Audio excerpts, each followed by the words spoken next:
শুভেচ্ছা অভিনন্দন ঢাকার বসিলা ব্রিজের উপর থেকে।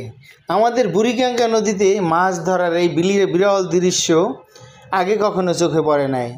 কারণ বুড়িগঙ্গার পানি এত পরিমাণে নোংরা, সেখানে যে মাছ থাকতে পারে সেটা আগে আমরা বিশ্বাস করতাম না। কিন্তু এখন বর্ষাকাল, পানি পরিষ্কার, বুড়িগঙ্গায় কিন্তু প্রচুর মাছ আছে। তার প্রমাণ জেলেদের এত বড় নৌকা দিয়ে মাছ ধরার দৃশ্য।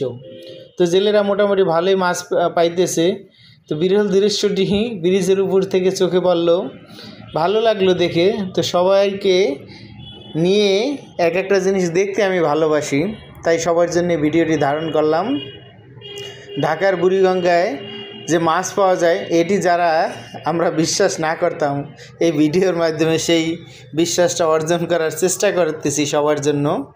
খুবই ভালো লাগলো আসলে। তো এরকমই হওয়া উচিত। নদীর পানি পরিষ্কার থাকবে, জেলেরা মাছ ধরবে, সরকারের নীতিমালা থাকবে যেন সব ধরনের মাছ না ধরতে পারে। একটি দেশের আইন কানুন এরকম কঠিন হওয়া ভালো, সেটাই আমাদের কাম্য। ধন্যবাদ সবাইকে।